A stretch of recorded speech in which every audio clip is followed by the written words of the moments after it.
Hello student, the only one classes के online platform में आप सभी का हार्दिक स्वागत।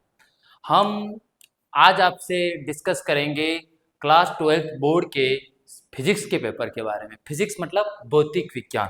तो आज हम चर्चा करेंगे पाठ्यक्रम परिचर्चा, मतलब हमारा जो भौतिक विज्ञान का पाठ्यक्रम है उसके बारे में चर्चा करेंगे कि कौन सा चैप्टर कितने मार्क्स का है, किस चैप्टर में क्या क्या चीज़ें पूछी जाती है। तो हम उस सभी चीज़ों को आज आपके सामने लेकर आएंगे। तो शुरू करते हैं हम हमारे इस पाठ्यक्रम के बारे में। तो आज हम बात करेंगे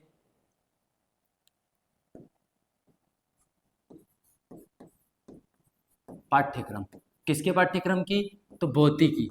भौतिकी को हम कहते हैं, अब ज़्यादातर बच्चों को क्या है, भौतिकी तो नहीं समझ में आती है, फिजिक्स ये शब्द जल्दी समझ में आ जाता है, चाहे वो हिंदी मीडियम पढ़ता हो चाहे इंग्लिश मीडियम पढ़ता हो। ज़्यादातर बच्चे फिजिक्स तुरंत समझ जाएंगे पर भौतिकी शब्द तुरंत नहीं समझते हैं ना। तो भौतिकी मतलब होता है फिजिक्स। और फिजिक्स के सिलेबस के बारे में बात करते हैं तो 12वीं बोर्ड में जो भौतिकी है उसमें आपके पेपर को मतलब टोटल 100 मार्क्स को 3 पार्ट में डिवाइड किया गया है। कौन कौन से 3 पार्ट? तो ध्यान से देखना। सबसे पहले तो आपके आएगा पेपर।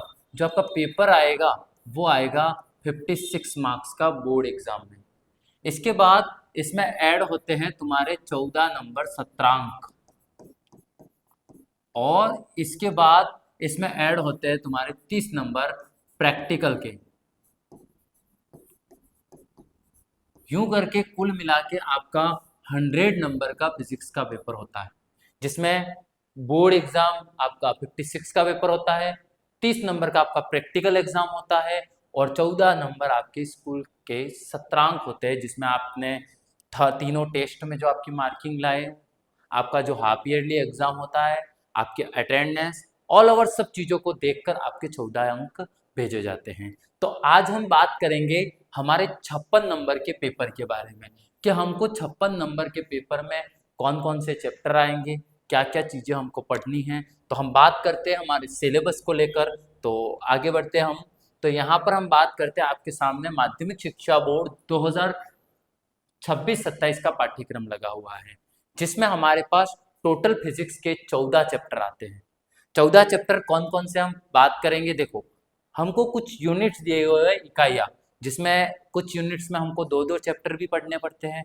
तो हम यहाँ पर चैप्टर के बारे में बताएंगे, साथ में उसमें कौन सी यूनिट्स लगती है, कौन सी इकाई लगती है, उस इकाई बारे में अध्ययन करेंगे। ठीक है, तो हम बात करते हैं सबसे पहली हमारी जो यूनिट्स है, जिसका नाम है स्थिर वैद्युतिकी।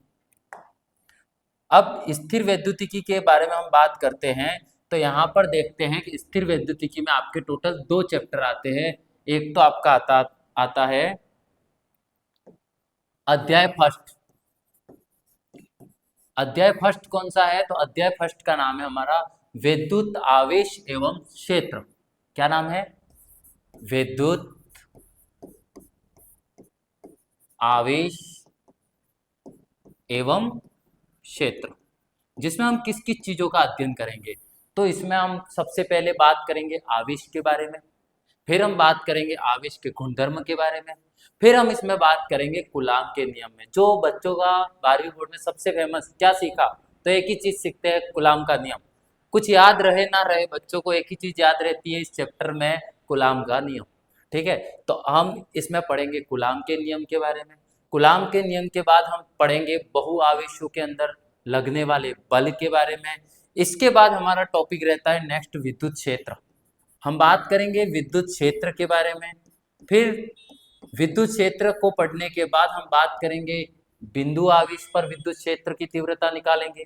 फिर हम बहु आवेशों के मध्य विद्युत क्षेत्र की तीव्रता निकालेंगे। फिर हम उसमें ऐसे ऐसे आगे जाते रहते हैं, और हमारा अगला टॉपिक आता है इसमें विद्युत द्विध्रुव। और विद्युत द्विध्रुव में भी हम विद्युत क्षेत्र की क्या निकालते हैं? तीव्रता निकालेंगे, जिसमें हम बात करेंगे विद्युत द्विध्रुव के कारण अक्ष पर विद्युत क्षेत्र की तीव्रता और निरक्ष पर विद्युत क्षेत्र की तीव्रता। ठीक है, 2 टाइप की हम तीव्रता के बारे में पढ़ेंगे, जिसमें अक्ष और निरक्ष 100% हर साल एग्जाम में एक टॉपिक से क्वेश्चन तो आता ही है, या तो अक्ष पूछा जाएगा या निरक्ष पूछा जाएगा, पर इन दोनों में से एक टॉपिक पर हमको विद्युत क्षेत्र की तीव्रता पूछता ही है एग्जाम में। इसके बाद हम बात करते हैं अक्ष और निरक्ष पढ़ने के बाद हमारा अगला टॉपिक आता है इसमें गाउस का नियम। तो एक तरफ तो आप इस चैप्टर के ये टॉपिक पूरे रखो और एक तरफ आप रखो गाउस का नियम और गाउस के नियम के अनुप्रयोग। तो हम गाउस का नियम पढ़ेंगे इस फर्स्ट चैप्टर में और गाउस के नियम के अनुप्रयोग पढ़ेंगे। अगर इतना आप पढ़ते हो तो ये आपका पहला चैप्टर 4 अंक का कवर होता है। इसके बाद हम बात करते हैं स्थिर वैद्युतिकी। तो स्थिर विद्युत विभव के बारे में और दूसरा पॉइंट होता है इसमें धारिता। अब जब हम इन दोनों के बारे में हम बात करते हैं तो इसमें हम सबसे पहले क्या पढ़ते हैं बच्चों, विभव के बारे में चर्चा करेंगे। विभव क्या होता है, फिर वही सेम चीज यहाँ दोहराते हैं, विभव, फिर विभव के कारण विद्युत क्षेत्र की तीव्रता निकालेंगे।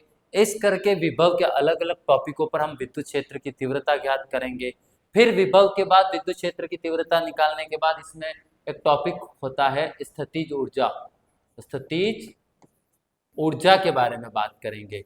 वही कार्य और ऊर्जा एक ही रूप होते हैं तो हम कार्य के फार्मूले निकाल कर उसको ऊर्जा में कन्वर्ट कर देंगे और उसको हम यू से डिनोट कर देंगे, वही होते हैं हमारे स्थितिज ऊर्जा।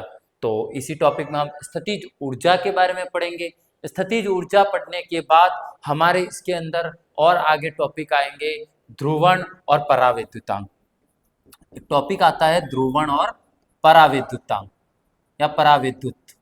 अब ध्रुवण पराविद्युत थोड़ा थ्योरिकल टॉपिक है, हम इसको पढ़ेंगे। इसके बाद हम इसमें पढ़ेंगे अगला टॉपिक हमारा रहेगा चालक और धारिता, जिसमें हम बात करेंगे संधारित्र के बारे में, संधारित्रों के संयोजन के बारे में, और यूं करके हमारे ये दोनों टॉपिक स्थिर वैद्युतिकी में आते हैं और दोनों मिलाकर हमको कितने मार्क्स देते हैं, 7 नंबर देते हैं। इसके बाद हम अगले टॉपिक में हम बात करेंगे, हम सेकेंड यूनिट विद्युत धारा। इस यूनिट में हमारा एक ही टॉपिक आता है विद्युत धारा और बहुत शॉर्ट टॉपिक है, ज़्यादा इसमें कुछ हमको पढ़ना होता नहीं है। अब विद्युत धारा में आपको क्या आता है, तो विद्युत धारा पूछा जाता है। विद्युत धारा के बाद हम उसको पूछता है इसमें, तो हम बात करेंगे विद्युत धारा के बारे में। तो विद्युत धारा के अंदर सबसे पहले आपको क्या पूछता है, विद्युत धारा के बारे में पूछेगा। विद्युत धारा से ही कौन सा नियम निकलता है, तो विद्युत धारा में हमारा निकलता है ओम का नियम। फिर ओम के नियम के बारे में हम पढ़ेंगे। ओम के नियम के बारे में पढ़ने के बाद इसमें हम पढ़ेंगे प्रतिरोधों के बारे में। प्रतिरोध पढ़ने के बाद इसमें एक टॉपिक और होता है वेटस्टोन सेतु ब्रिज। वेटस्टोन सेतु ब्रिज के बारे में बात करेंगे। इसके बाद हम किरचॉफ के सिद्धांत के बारे में बात करेंगे। किरचॉफ के जो 2 सिद्धांत है उसके बारे में हम अध्ययन करेंगे। क्यों करके इसमें ये कुछ छोटे मोटे टॉपिक है चैप्टर नंबर 3 जो यूनिट 2 में पूछा जाता है। इसके बाद अब मैं आगे जो चैप्टर है उसमें मैं आप अंक भर बता दूंगा। इसके बाद जैसे हम चैप्टर शुरू करेंगे मैं आपको एक एक चीज डिटेल से बताऊंगा। तो आगे हमारा चैप्टर नंबर 4 है जिसका नाम है गतिमान आवेश और चुंबकत्व, जहां हम चुंबक और आवेश के बारे में अध्ययन करेंगे, जो हमारा है 5 नंबर का चैप्टर। इसके बाद यूनिट 3 में ही हमारा एक और चैप्टर आता है अध्याय 5 जिसका नाम है चुंबकत्व एवं द्रव्य, जो हमारा होता है 3 मार्क्स का। इसके बाद नेक्स्ट यूनिट हमारी होती है यूनिट नंबर 4, क्या नाम है, तो विद्युत चुंबकीय प्रेरण एवं प्रत्यावर्ती धारा। तो विद्युत चुंबकीय प्रेरण और प्रत्यावर्ती धारा के बारे में हम बात करते हैं। तो इसको भी, इस यूनिट को 2 चैप्टरों में डिवाइड किया गया है। पहला हमारा जो चैप्टर नंबर 6 रहेगा जिसका नाम है विद्युत चुंबकीय प्रेरण, जो कि हमारा कितने नंबर का होता है, 4 नंबर का। इसके बाद चैप्टर नंबर 7वां जो हमारा है उसका नाम है प्रत्यावर्ती धारा, जिसका अंक बार होता है 5। इस तरीके से हमने 4 यूनिट्स के बारे में चर्चा की। आगे हम बात करते हैं यूनिट्स 5 मतलब 5वीं इकाई, जिसमें हमारा एक ही चैप्टर आता है विद्युत चुंबकीय तरंगे, जहां पर हम तरंगों के बारे में अध्ययन करेंगे और तरंगों के गुणधर्म के बारे में अपन बात करेंगे, जो कि हमारा कितने नंबर का है, 2 नंबर का। छोटा चैप्टर है, मात्र 2 नंबर के इसमें छोटे छोटे क्वेश्चन पूछे जाते हैं, जो कि हम हमारे क्लास जो चलेगी इस चैप्टर के उसके बारे में वहां पर अध्ययन करेंगे। आगे यूनिट 6 प्रकाश, जिसमें हम 2 चैप्टर पढ़ेंगे, किरण प्रकाशिकी और प्रकाशिकी यंत्र, और जो कि आपका 6 नंबर का चैप्टर है। और ये आपको चैप्टर अच्छे मार्क्स देकर जा सकता है, क्योंकि ये जो चैप्टर है वो हमारी 10th क्लास से जुड़ा हुआ होता है। प्रकाश का अपवर्तन, परावर्तन, उनके नियम, फिर वहाँ जो हम लेंस सूत्र पढ़ते थे या दर्पण सूत्र पढ़ते थे, उसका यहाँ पर हम क्या करेंगे, वो सूत्र वहाँ डायरेक्ट पढ़ते थे, यहाँ हम सत्यापन करेंगे। क्लियर। आगे अपन बात करते हैं तरंग प्रकाशिकी। तरंग प्रकाशिकी अध्याय 10वां है, जो हमारा 5 नंबर का है। मतलब प्रकाश के दोनों चैप्टर हमको मिलाकर कितने मार्क्स देकर जाते हैं, 11 नंबर देके जाते हैं।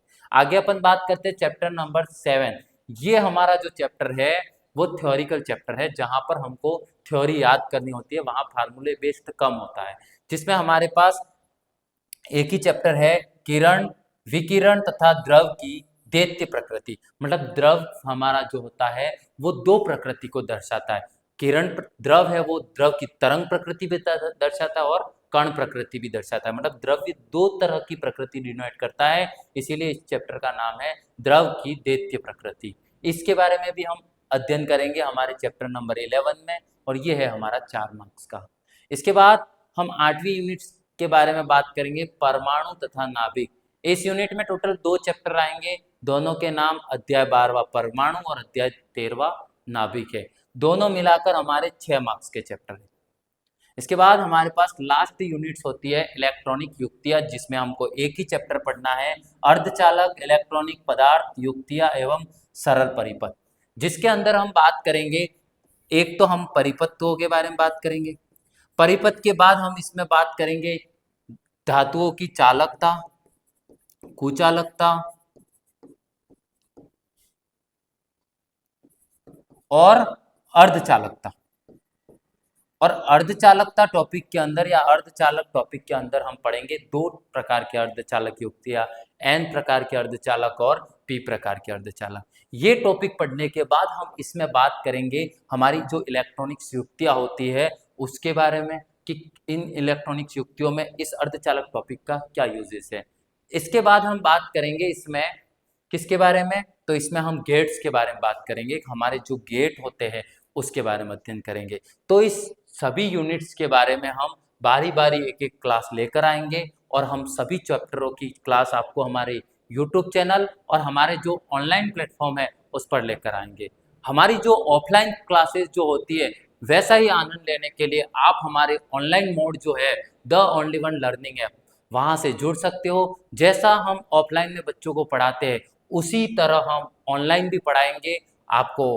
हर टॉपिक की छोटी छोटी आपकी जो क्वेरी है उसके लिए हमारा डाउट सेक्शन है, आप बकायदा वहाँ डाउट सेक्शन डाल सकते हो। आपका कोई डाउट रहता है तो आप वहाँ डालोगे तो हमारी टीम आपके उस डाउट के तुरंत सॉल्यूशन आपके पास भेजेगी। इस तरीके से आप हमारी ऐप से जुड़ सकते हैं, और हमारी ऐप से जुड़ने के बाद आपको फिजिक्स की छोटी मोटी जितनी भी प्रॉब्लम्स आती है उसका समाधान हम हमारे टीम के साथ मिलकर आप तक पहुंचाएंगे। इस ऐप को और इस वीडियो को अधिक से अधिक शेयर करें, ताकि 12th बोर्ड की तैयारी करने वाले स्टूडेंट जिनको फिजिक्स बहुत हार्ड लगती है उनको हम बहुत आराम तरीके से, बेसिक तरीके से पढ़ा सकते हैं। Thank you.